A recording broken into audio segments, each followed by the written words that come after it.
नमस्कार दोस्तों, मैं सत्येंद्र अपने YouTube चैनल के माध्यम से आज आप लोगों के सामने फिर से एक नई ऊर्जा के साथ आया हूं। आज हम बात करेंगे संविधान के मूल अधिकारों के बारे में। संविधान के मूल अधिकार कहां से लिया गया है और कितने प्रकार के मूल अधिकार हमको प्राप्त हैं और उनका काम क्या है, कितने आर्टिकल से कितने आर्टिकल तक हम मूल अधिकारों को पढ़ेंगे या मूल अधिकारों का वर्णन कितने अनुच्छेद से कितने अनुच्छेद तक पाया जाता है। आज हम संविधान के भाग 3 की बात करते हैं, मूल अधिकार की बात करते हैं। तो चलिए देखते हैं कि मूल अधिकार कैसे हैं और कैसे काम करते हैं, सब देखते हैं हम आप लोग के सामने। चलिए, मूल अधिकार बात हम आज मूल अधिकार की करते हैं।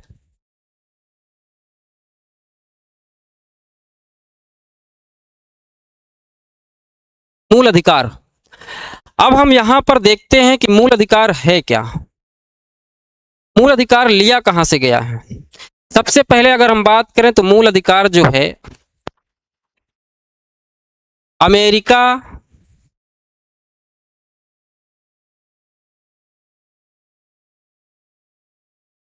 अमेरिका के संविधान से लिया गया है। ठीक, अमेरिका के संविधान से लिया गया है। और हम बात करें इसमें, यह संविधान के भाग 3 में वर्णित है।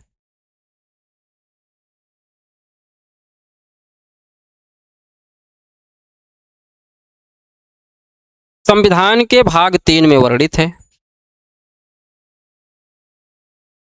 भाग 3 में वर्णित है।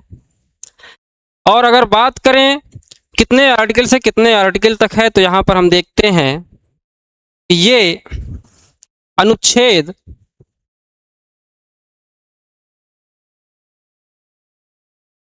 12 से 35 तक है। अर्थात हम आज मूल अधिकारों के बारे में बात करेंगे, 12 से 35 अनुच्छेद को एक ही वीडियो में खत्म कर देंगे।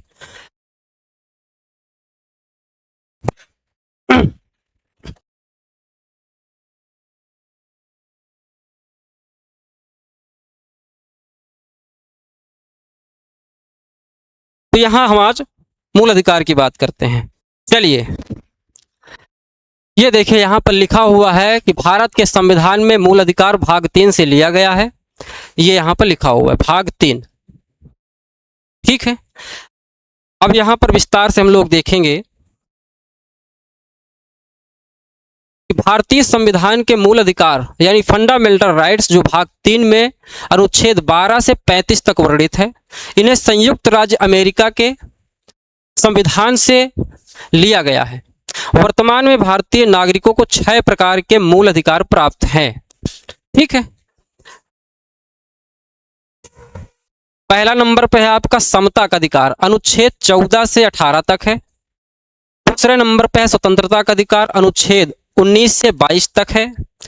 तीसरे नंबर पर है शोषण के विरुद्ध अधिकार, अनुच्छेद 23 से 24 तक है। और चौथे नंबर पर धर्म की स्वतंत्रता का अधिकार है जो 25 से 28 तक है। पांचवें नंबर पर आपका संस्कृति और शिक्षा संबंधी अधिकार, अनुच्छेद 29 से 30 तक है। फिर छठवें नंबर पर आपका संवैधानिक उपचारों का अधिकार, अनुच्छेद 32 में है। ठीक, आज हम इन स्वतंत्रता के बारे में बात करते हैं आपको इस वीडियो के माध्यम से। चलिए, अब पहला नंबर आपका आ गया सामान्य अनुच्छेद है जो 12 और 13 दिया गया है। तो 12 में क्या है, अब यहाँ पर 12 में हम बात करते हैं तो 12 में सभी लोग पढ़ते हैं कि राज्य की परिभाषा। कोई आदमी आपसे पूछता है तो आप बताते हैं कि राज्य की परिभाषा का वर्णन अनुच्छेद 12 में है, लेकिन विस्तार इसका क्या है, तो इसको हम जानते हैं कि इसके तहत केंद्र सरकार, संसद, राज्य सरकारें, विधानमंडल, सभी स्थानीय अधिकारी जैसे न्यायपालिका, नगरपालिका, पंचायत राज्य के अंतर्गत आते हैं। ये आपका अनुच्छेद 12 में दिया गया है। ठीक है, अब अनुच्छेद 13 की बात क्या करते हैं। बहुत ही अच्छा अनुच्छेद है और मैं ज़्यादातर हमेशा अपने समकक्ष वाले लोगों से पूछता रहता हूं कि आर्टिकल 12 और 13 में क्या है। तो यहाँ पर हम 12 और 13 की बात करते हैं। तो अनुच्छेद 13 में मूल अधिकारों से असंगत विधियां, अर्थात कहने का मतलब ये है कि कानून ऐसे विधि का निर्माण कभी नहीं कर सकती है जिससे किसी भी व्यक्ति के मूल अधिकार का हनन हो या उसको सताया जा सके या किसी भी प्रकार का। तो मूल अधिकार 13 में क्या कहा गया अनुच्छेद कि यदि संसद या कोई राज्य ऐसा कानून बनाता है जो मूल अधिकारों को कम या खत्म करता है तो सुप्रीम कोर्ट उसे शून्य अवैध घोषित कर देगा। अर्थात कानून ऐसे किसी भी विधि का निर्माण नहीं करेगी जिससे किसी भी व्यक्ति के मौलिक अधिकारों का हनन हो। ये अनुच्छेद 13 हमको ये बात को कहता है। ठीक है, चलिए अब आगे चलते हैं। दूसरा नंबर है समता या समानता का अधिकार, अनुच्छेद 14 से 18 तक जिसका वर्णन है। अब यहाँ पर हम बात करते हैं कि समता और समानता का अधिकार क्या है।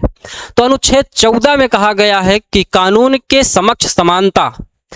कानून के समक्ष समानता का मतलब क्या है कि भारत के राज्य क्षेत्र में प्रत्येक व्यक्ति कानून के सामने समान है और सभी को कानून का समान संरक्षण प्राप्त है। जैसे मैं कहूँ, इसमें लिखा हुआ है कि भारत के राज्य में प्रत्येक व्यक्ति कानून के सामने समान है और सभी को कानून का समान संरक्षण प्राप्त है। ये नहीं है कि मेरे लिए कुछ दूसरा कानून बना है और आपके लिए दूसरा। जितना भी 14 में बात कही गई है, अनुच्छेद 14 में समानता की बात कही गई है, तो मैं कहूँ कि कोई भी अगर मूल अधिकार किसी के लिए बना है तो भारत देश के हर व्यक्ति के लिए समान अधिकार प्राप्त करने वाला मूल अधिकार बना है। किसी के लिए ऊपर नीचे या कम ज़्यादा कोई भी मूल अधिकार नहीं बना है, सबके लिए समानता का मूल अधिकार बना है। ठीक है, अब बात करते हैं अनुच्छेद 15 भेदभाव का निषेध। यानी ये बात ये कहता है, संविधान में जो अनुच्छेद 15 है वो ये बात कहता है कि कोई भी कानून ऐसे विधि का निर्माण नहीं करेगी जिससे किसी भी नागरिक को धर्म के आधार पर, जाति, लिंग के आधार पर किसी के साथ भेदभाव किया जा सके। अर्थात राज्य किसी भी नागरिक के साथ केवल धर्म, मूल वंश, जाति, लिंग और जन्म स्थान के आधार पर भेदभाव नहीं करेगा। ये अनुच्छेद 15 में इस बात को कहा गया है। चलिए, समझ में आ रहा है? अगर क्लास अच्छी लगे तो लाइक, सब्सक्राइब और शेयर जरूर कर दीजिएगा। अपने छोटे भाई को सपोर्ट जरूर करिएगा। चलिए, अब बात आती है अनुच्छेद 16 की बात आती है। 16 में क्या है? लोक नियोजन में अवसर की समानता। सरकारी नौकरियों में सभी नागरिकों को समान अवसर मिलेंगे। इसके तहत पिछड़े वर्गों को आरक्षण का प्रावधान है। अच्छा, जैसे कोई भी एग्जाम कभी होता है तो सबसे पहले उसमें तो यही होता है कि सभी के लिए समान व्यवहार से उसकी मेरिट जारी हो, समान तरीके से उसका इंटरव्यू, साक्षात्कार हो। लेकिन जिनको आरक्षण देना है, जिसमें इसमें लिखा हुआ है कि इसके तहत पिछड़े वर्गों को आरक्षण का प्रावधान है। अगर विधि कानून उसके लिए संरक्षण का प्रावधान करती है तो जितना भी परसेंटेज उसका आरक्षण होगा उसको मिलेगा पिछड़े वर्ग के लोगों के लिए। ठीक है, ये बात आप समझ लीजिए। अनुच्छेद 17 अस्पृश्यता, छुआछूत का अंत। इसमें अस्पृश्यता की बात कही गई है। अस्पृश्यता क्या है? अब जैसे मैं कहूं, छुआछूत को पूरी तरह से समाप्त कर दिया गया है। किसी भी रूप में इसका आचरण दंडनीय अपराध है। अच्छा, बात करते हैं जैसे अस्पृश्यता की बात करते हैं तो यहां पर कहा गया है कि छुआछूत,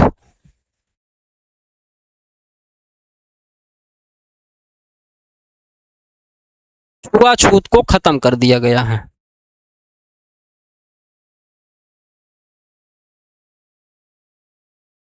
खत्म कर दिया गया किसके माध्यम से? अनुच्छेद 17 के माध्यम से।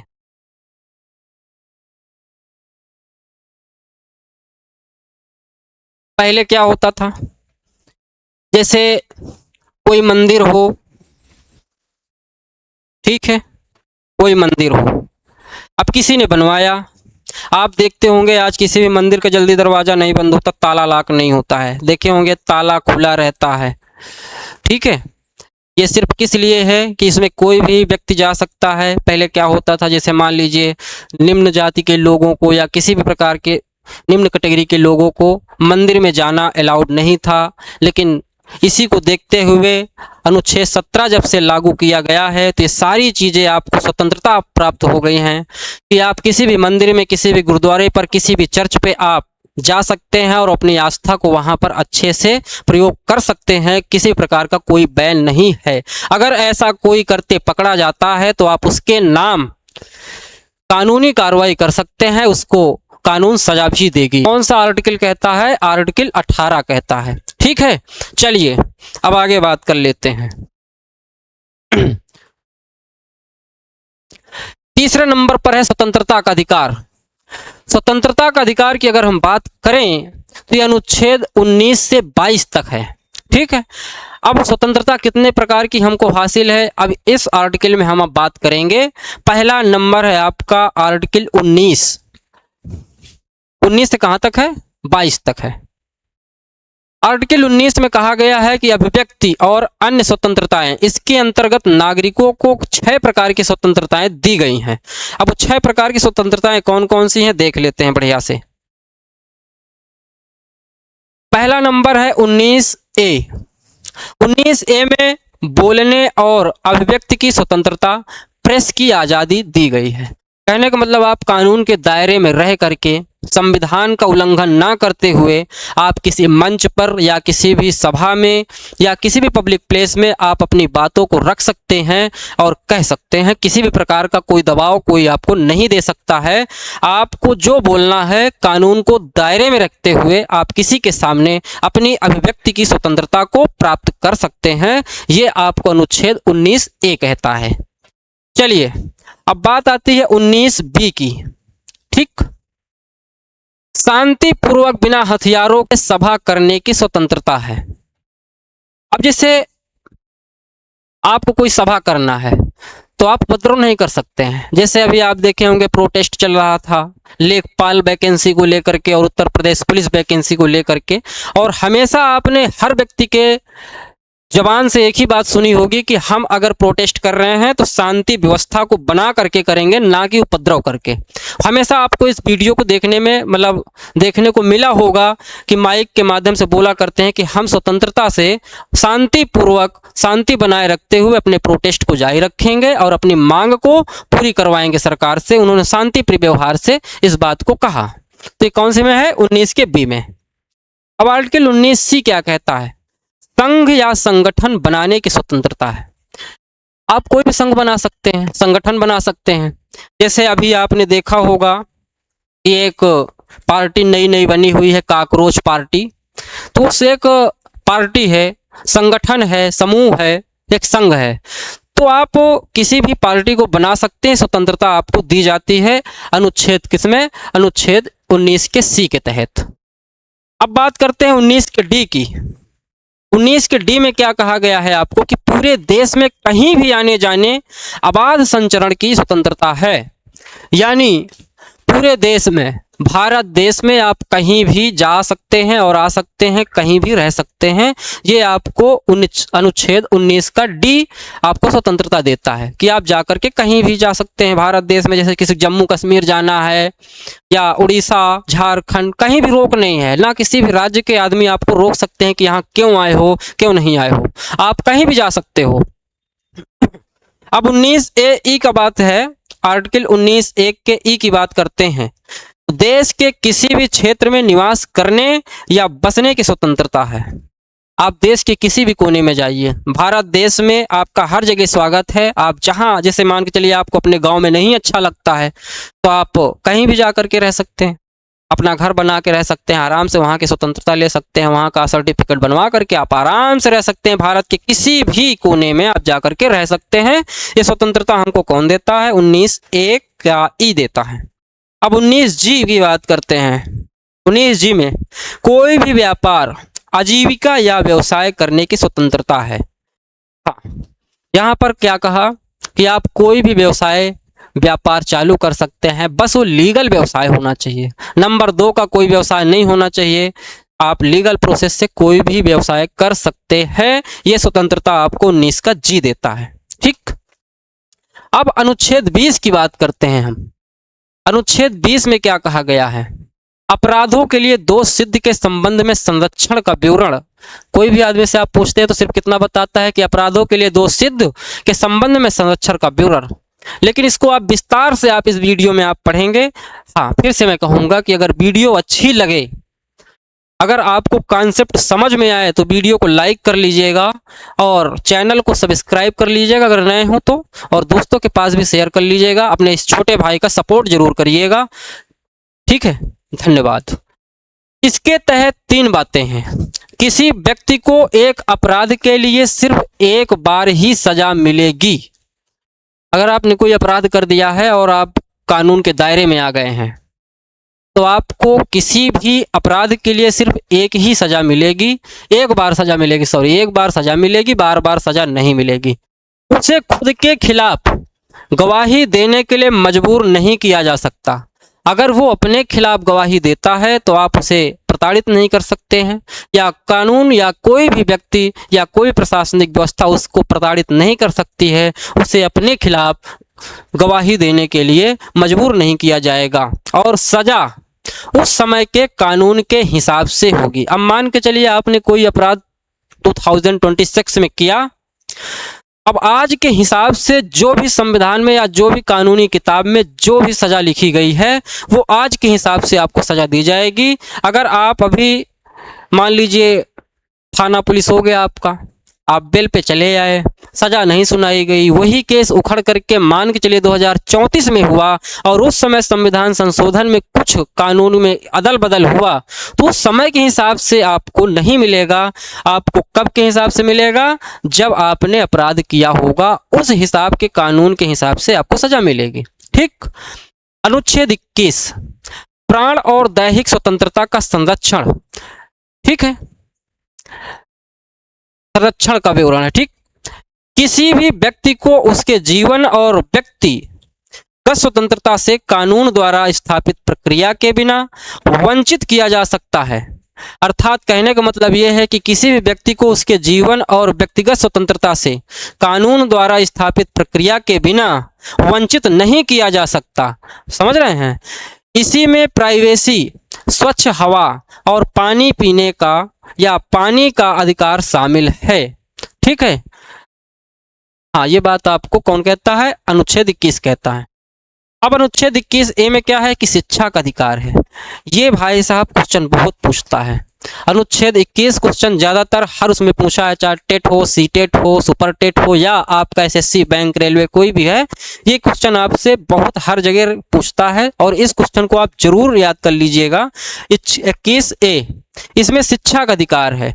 इसका विवरण क्या है कि 6 से 14 वर्ष के सभी बच्चों को मुफ्त एवं अनिवार्य शिक्षा का प्रावधान सरकार करेगी और उन्हें प्रदान करने का काम करेगी। 6 से 14 वर्ष के सभी बच्चों को मुफ्त और अनिवार्य शिक्षा देने का राज्य का कर्तव्य है। अनुच्छेद कौन कहता है? 21 कहता है। अच्छा, एक आपने पढ़ा होगा, मैं बता दे रहा हूं।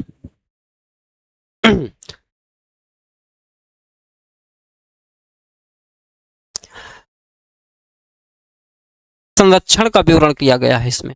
ठीक है, अब कहा गया है कि गिरफ्तार किए गए व्यक्ति को 24 घंटे के भीतर मजिस्ट्रेट के सामने पेश करना होगा और उसे अपने पसंद के वकील से सलाह लेने का अधिकार होगा। आपकी गिरफ्तारी कभी भी हो जाए तो आपको 24 घंटे के अंदर नजदीकी तहसील या किसी भी, यहां लिखा हुआ है ना कि गिरफ्तार किए गए व्यक्ति को 24 घंटे के भीतर मजिस्ट्रेट के सामने पेश करना होगा और उसे अपनी पसंद के वकील से सलाह लेने का अधिकार देना होगा। अर्थात 24 घंटे से ज़्यादा आपको कोई भी थाना, पुलिस, अदालत अपने संरक्षण में नहीं रख सकती है, अपने यहाँ नहीं रख सकती है। 24 घंटे के अंदर आपको किसी मजिस्ट्रेट के सामने पेश किया जाएगा। ठीक है, चलिए यहाँ तक बात समझ में आ गई है। अगर समझ में आ गई हो तो वीडियो को जरूर लाइक करिए और शेयर करिए। अगर चैनल में आप नए जुड़े हैं तो चैनल को सब्सक्राइब जरूर करिए। और इसी प्रकार मैं धीरे धीरे करके सभी टॉपिक को इसी प्रकार एनालिसिस करवाऊंगा और रिवीजन करवाऊंगा, जिसमें आपको विस्तार से पढ़ने को मिलेगा। छोटा छोटा नहीं, ये छोटा होता है। जैसे अनुच्छेद 23 में आ गया मानव तस्करी और जबरन श्रम पर रोक, इतना तो कोई भी बता देगा, लेकिन उसमें और अंदर क्या है उसको हम पढ़ेंगे अच्छे विस्तार से। चौथा नंबर आपका है शोषण के विरुद्ध अधिकार। अनुच्छेद 23 और 24 में इस बात को कहा गया है। ठीक, आप किसी का शोषण नहीं कर सकते, जबरन नहीं कर सकते। किसी को काम करवाना है तो आप उसकी इच्छा अनुसार करवाएंगे। अगर मेरी इच्छा काम करने की नहीं है तो मुझे कोई भी जबरदस्ती काम करवाने का प्रेशर नहीं दे सकता है। इस बात को हम 23 और 24 में पढ़ेंगे। तो 23 में क्या है आपका, मानव तस्करी और जबरन श्रम पर रोक है। जबरन श्रम, जबरदस्ती उससे काम करवाने पर रोक है। यहाँ पर लिखा हुआ है कि इंसानों की खरीद, बिक्री, बेगारी और किसी भी प्रकार के जबरन श्रम पर पूरी तरह रोक है। आप किसी भी कर्मचारी या किसी भी मजदूर या किसी भी काम करने वाले वर्कर से जबरदस्ती कोई भी काम नहीं करवा सकते हैं। ठीक है, ये हमको स्वतंत्रता कौन देता है, अनुच्छेद 23 देता है। अब बात कर लेते हैं 24 की बात, बाल श्रम का निषेध। अब यहाँ पर बाल श्रम से, बाल का मतलब बच्चों का, काम पर निषेध है, श्रम मतलब काम होता है।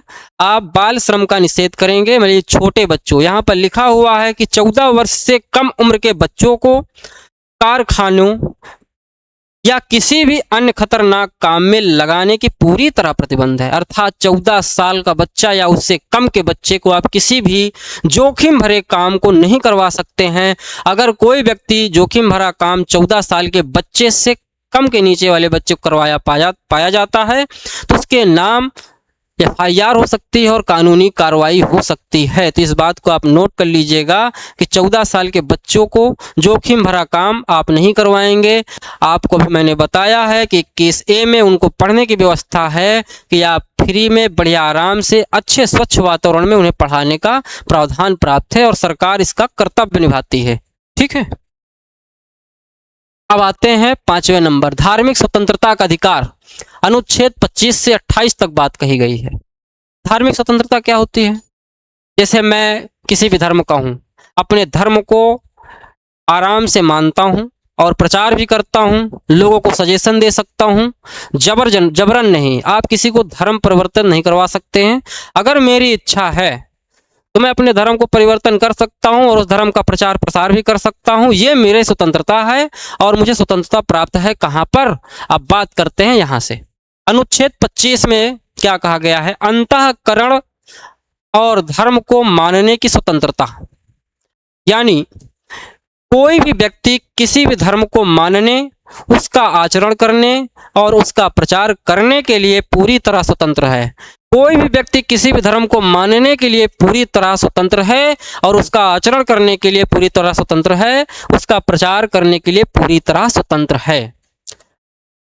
अनुच्छेद 26 में हमको कहा गया है धार्मिक मामलों के प्रबंधन की सुविधा, प्रबंधन की समानता, प्रबंधन की स्वतंत्रता। अब यहां पर क्या कहा गया है, धार्मिक संस्थाओं स्थापना करने, उनका संचालन करने और संपत्ति अर्जित करने का अधिकार है उसमें। ठीक है, अर्थात आप कोई भी धार्मिक शाला बना सकते हैं, जैसे मंदिर बनवा सकते हैं, गुरुद्वारा बना सकते हैं या चर्च बनवा सकते हैं या फिर मस्जिद बनवा सकते हैं। आप कोई भी धार्मिक स्थल बनवा सकते हैं और उसमें आस्था के लिए लोग जा सकते हैं और उसमें जो भी अर्जित हो उसको आप प्राप्त कर सकते हैं, नो डाउट। अनुच्छेद 27 धार्मिक टैक्स से मुक्ति। आप कभी भी धार्मिक संस्थाओं से टैक्स नहीं वसूल सकते। कानून कभी धार्मिक संस्थाओं से टैक्स नहीं वसूलती है। तो क्या कहा गया है कि राज्य किसी व्यक्ति को ऐसा टैक्स कर देने के लिए मजबूर नहीं कर सकता जिसका इस्तेमाल किसी विशेष धर्म को बढ़ावा देने में किया जा रहा हो। अब जैसे मैं कोई मंदिर खोल के रखा हूँ, मंदिर खोली नहीं जाती, मतलब मंदिर बनी है और मैं उसका पुजारी हूँ या कोई भी उसका पुजारी है जो भी उसकी देख रेख करता है। अब जो लोग जाते हैं दान वगैरह देते हैं, जो पैसा या धन अर्जित होता है उसका टैक्स कानून या सरकार नहीं ले सकती है। उसका जो टैक्स होगा या उसका जो अर्जन होगा उसी में उसको मॉडिफाई कराने में या जो भी उनका काम होगा उस पर वो लगा सकते हैं। सरकार उस पर कोई टैक्स नहीं वसूल सकती है। अनुच्छेद 28 सरकारी संस्थानों में धार्मिक शिक्षा पर रोक। अर्थात आप किसी भी संस्थाओं में, यहाँ पर लिखा हुआ है कि सरकारी संस्थाओं में, किसी भी विद्यालय में जैसे मान के चलिए, या किसी भी ऑफिस में या किसी भी जगह पर जहाँ पर सरकारी संस्था हो वहाँ पे आप किसी भी धर्म को वहां पर आप किसी भी धर्म को, यानी पूरी तरह से, जैसे मैं कहूं कि पूरी तरह से सरकारी खर्चे पर चलने वाले शिक्षण संस्थाओं में कोई भी धार्मिक शिक्षा नहीं दी जाएगी। जैसे प्राथमिक विद्यालय है आपका, जूनियर कंपोजिट विद्यालय है, तो वहां पे किसी भी धर्म को आप विशेष कर नहीं पढ़ा सकते हैं, चाहे वो जिस धर्म का हो, चाहे हिंदू हो, मुस्लिम हो, सिख हो, ईसाई हो, जैन हो, सूफी हो, संत हो, कुछ भी हो, आप किसी भी धर्म के बारे में आप पूर्णतः नहीं पढ़ा सकते हैं या नहीं शिक्षा दे सकते हैं। ठीक है, अब आगे चलते हैं। में देखते हैं संस्कृति और शिक्षा संबंधी अधिकार, अनुच्छेद 29 और 30 में कहा गया है। ठीक, अब यहां पर हम बात कर लेते हैं अनुच्छेद 29, अल्पसंख्यकों के हितों का संरक्षण। यानी जो अल्पसंख्यक मतलब कम मात्रा में पाए जाने वाले व्यक्ति, भारत के किसी भाग में रहने वाले नागरिकों को अपनी विशिष्ट भाषा या लिपि संस्कृति को बनाए रखने का अधिकार है। जैसे कोई आदिवासी है, अब उनके लिखावट दूसरी है, तो उनको अधिकार है कि वो अपनी भाषा को, अपनी लिपि को बरकरार रखें और अपनी स्वतंत्रता का इस्तेमाल करते हुए उसे अपने आप को बढ़ावा देते रहें। इसमें कोई भी प्रकार का कानूनी कार्रवाई नहीं की जा सकती। ठीक है, भारत के किसी भी भाग में रहने वाले नागरिकों को अपनी विशिष्ट भाषा, लिपि, संस्कृति को बनाए रखने का अधिकार प्राप्त है। अब जैसे आप देखे होंगे पोंगल त्योहार होता है या झूमर नृत्य होता है, तो उनकी परंपरा है, वो अपना मनाते हैं, आप उस पर जो है दखल अंदाजी नहीं कर सकते हैं। अनुच्छेद 30, शिक्षण संस्थाओं की स्थापना का अधिकार। कहा गया है कि धार्मिक या भाषाई अल्पसंख्यकों को अपनी पसंद के शिक्षा संस्थान और खेलने और उन्हें चलाने का अधिकार है। ठीक, ये बात आप समझिए। अच्छा, यहाँ पे नोट एक लिखा हुआ है, अनुच्छेद 31 में पहले संपत्ति का अधिकार था, जिसे 44वें संविधान संशोधन 1978 के तहत हटाकर अब अनुच्छेद 301 के तहत कानूनी अधिकार बना दिया गया है। अच्छा, मैं बात करूं, जैसे अब थोड़ा सा देख ही लेते हैं, यहीं पर देख लेते हैं संपत्ति का अधिकार। कोई मुझे बताएगा कि संपत्ति के अधिकार को क्यों हटाया गया?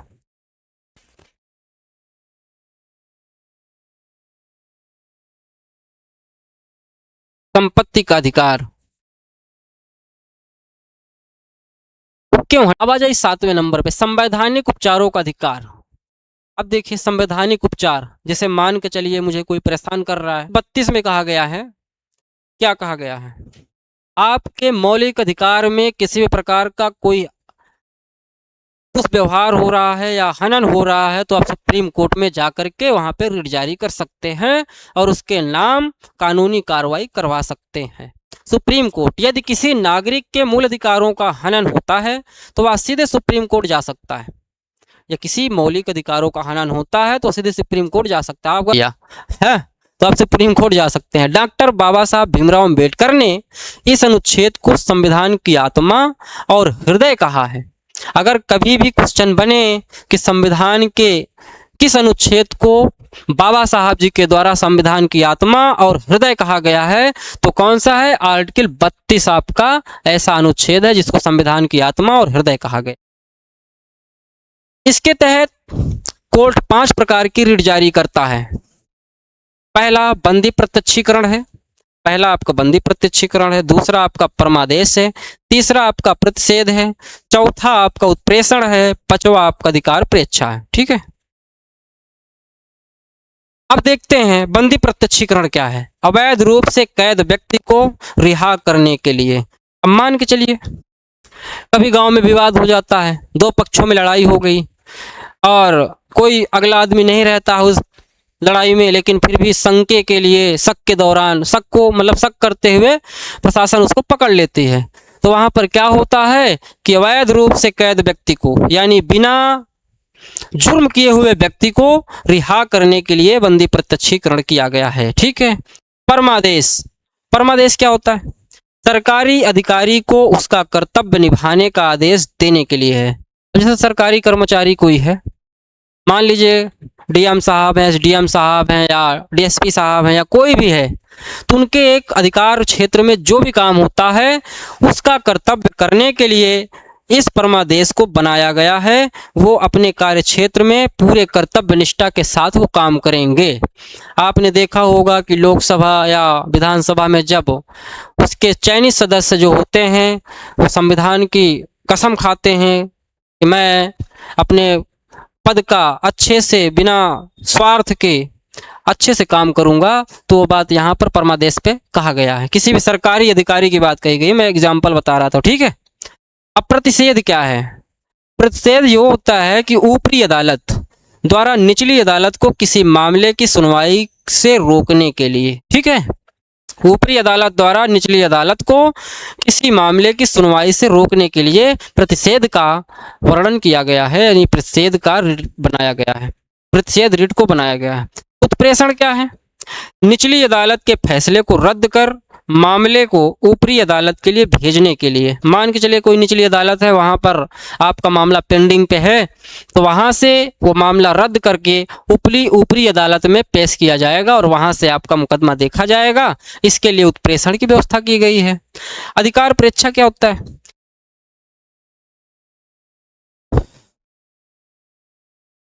किसी अधिकार से कोई व्यक्ति सरकारी पद पर बैठा है या पूछने के लिए, यानी यहाँ पर कहा गया है सरकारी पद पर कोई व्यक्ति बैठा है तो उसे मतलब जो है किस अधिकार से कोई व्यक्ति सरकारी पद पर बैठा है या पूछने के लिए आपका अधिकार परीक्षा है, यानी कोई जाकर के पूछ सकता है कि आप यहाँ पर क्यों बैठे हैं। सरकारी पद है कोई, और जो जा करके कोई पूछ सकता है कि आप यहाँ पर क्यों बैठे हैं, आपका क्या काम है, इस पूछने का अधिकार है। ठीक है, तो आपको यहाँ तक बात समझ में आ गई होगी। आप वीडियो को लाइक करिए, सब्सक्राइब करिए चैनल को और लोगों के पास भेजिए। अब यहाँ पर आता है संवैधानिक प्रावधान, यानी कुछ प्रावधान है 33 और 34 35 में। अनुच्छेद 33 में क्या है कि सेना और सुरक्षा बलों के अधिकार दिया गया है। सेना और सुरक्षा बलों को क्या अधिकार दिया गया है? यहाँ पर देखिए, संसद को यह शक्ति है कि वह सशस्त्र बलों, पुलिस और खुफिया एजेंसियों के सदस्य को मूल अधिकारों को सीमित कर सके ताकि अनुशासन बना रहे। मान के चलिए कोई सैन्य शक्ति है तो संसद को इस बात का अधिकार प्राप्त है कि उसको कंट्रोल में रखने के लिए उसको अधिकार है। अगर कंट्रोल में नहीं रखेगी कि भाई साहब मेरे पास राइफल है, किसी भी फौजी के पास राइफल है और कोई भी मान ली अगला आदमी भद्रता कर दिया तो ठाए ठाए करके उसको खत्म कर दिया, तो उसको भी अधिकार क्षेत्र में रखने के लिए किसको अधिकार प्राप्त है? संसद को। वो अपने किसी भी सैन्य शक्ति को कंट्रोल में रखने का पावर किसके पास है? संसद के पास है। आर्टिकल 34 में क्या बात है? सैन्य शासन। यदि देश के किसी हिस्से में सैन्य शासन लागू है तो उस दौरान मूल अधिकारों को प्रतिबंधित किया जा सकता है। अच्छा, यहाँ पर आप थोड़ा सा डिस्क्रिप्शन में समझिए। जैसे मान लीजिए कहीं पर सैन्य शासन है, यानी सारी व्यवस्थाएं सैन्य के हाथों में दे दी गई है, तो वहां पे आपके मूल अधिकारों को कुछ दिन के लिए बैन किया जा सकता है। आपको मूल अधिकारों का उस समय कोई भी हनन कर सकता है। ठीक है, हनन नहीं कर सकता, यानी उसका उस समय मूल अधिकार आपका काम नहीं करेगा। जैसे मान के चलिए इस समय पर कहीं भी चुनाव हो रहा हो, अब वहां पर एक क्राइटेरिया जारी होती है कि 200 मीटर के अंदर में कोई भी आदमी बक्सा नहीं लगा सकता है। बक्सा का मतलब जो है अपना वो पर्ची नहीं दे सकता है, नहीं दे सकता है, क्योंकि उस समय सैन्य शक्ति वहां पर लगी होती है, प्रशासनिक व्यवस्था लगी होती है। तो वहां पर आप बैठ करके अपने क्या बोलते हैं पर्ची को नहीं दे सकते हैं, 200 मीटर के दूर में दे सकते हैं। या कहीं भी सैन्य शासन लागू है और विपरीत परिस्थिति चल रही है, वहां पर सारे कानून सैन्य शक्तियों पर निर्भर करते हैं, तो वहां पर आपको अधिकार का कोई भी मान्य नहीं होगा। ठीक है, आइए अब बात कर लेते हैं मूल अधिकारों के लिए कानून बनाना।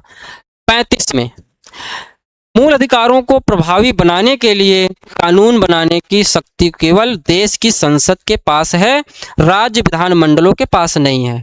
अब मान के चलिए कोई भी अनुच्छेद गड़बड़ है या किसी भी प्रकार का जोड़ना है, संविधान में कुछ अनुच्छेद जोड़ना है, तो पावर किसके पास है?